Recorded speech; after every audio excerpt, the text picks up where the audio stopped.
tout le monde, c'est Punky et on se retrouve aujourd'hui pour la présentation du mode Security Craft.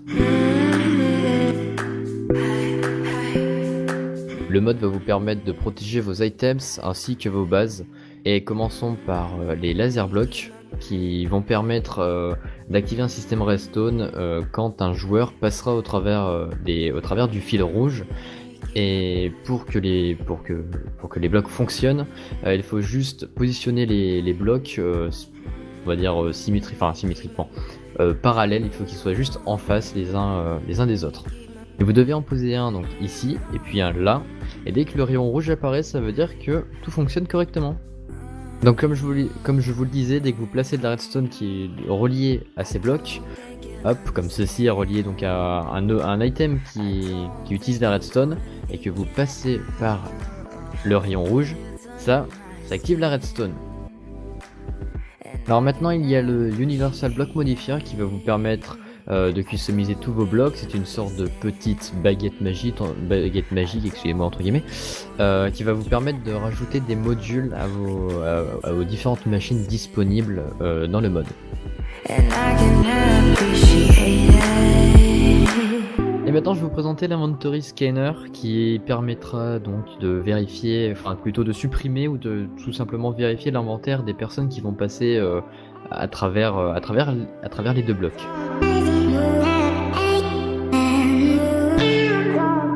Donc maintenant passons à l'intérieur du bloc. Comme vous pouvez le voir, vous êtes actuellement en mode check inventory qui permettra donc, si un joueur passe, de supprimer les items. Bien sûr il faudra choisir les blocs à retirer de l'inventaire du joueur en le plaçant dans les petites cases avec la croix.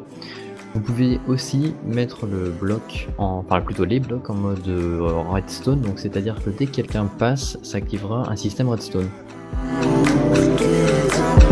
Alors maintenant je vais vous présenter le Retinal Scanner qui permet donc juste grâce à la présence d'un joueur, donc un joueur qui sera en face de lui, ça va permettre au bloc d'activer un système redstone.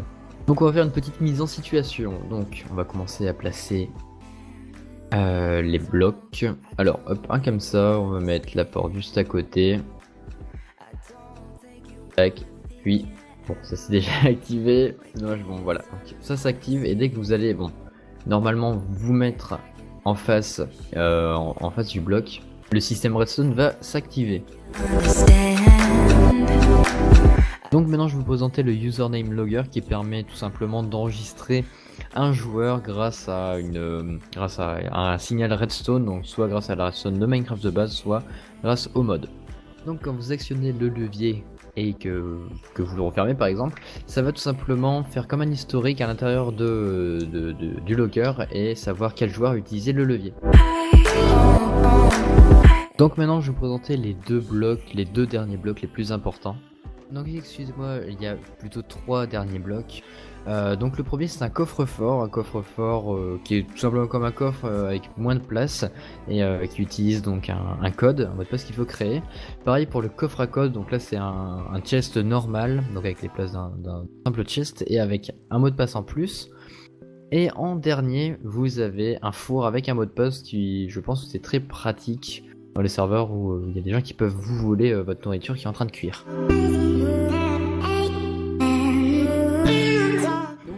Bien sûr encore de nombreux blocs disponibles dans ce mode, et si vous voulez les découvrir, n'hésitez pas à aller voir la documentation du mode.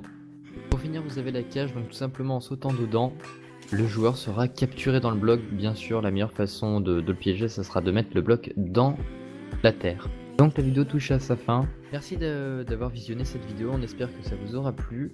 Bien sûr cette vidéo n'est juste une vidéo de test, donc c'est qu'une présentation du mode et non pas un tutoriel comme certains pourraient le croire. Cette vidéo c'est seulement un test pour voir si ça plaît, parce que si on voit que ça ne plaît pas, on va pas continuer à faire ce genre de vidéo. Donc s'il vous plaît, n'hésitez pas à nous le dire dans les commentaires et puis à mettre un petit like. A savoir aussi, cette chaîne n'est pas une chaîne personnelle, c'est une chaîne à deux, donc je suis avec TV Games. Je les remercie énormément de m'aider justement à avoir fait cette vidéo. Et sur ce, je vous dis ciao et à la prochaine.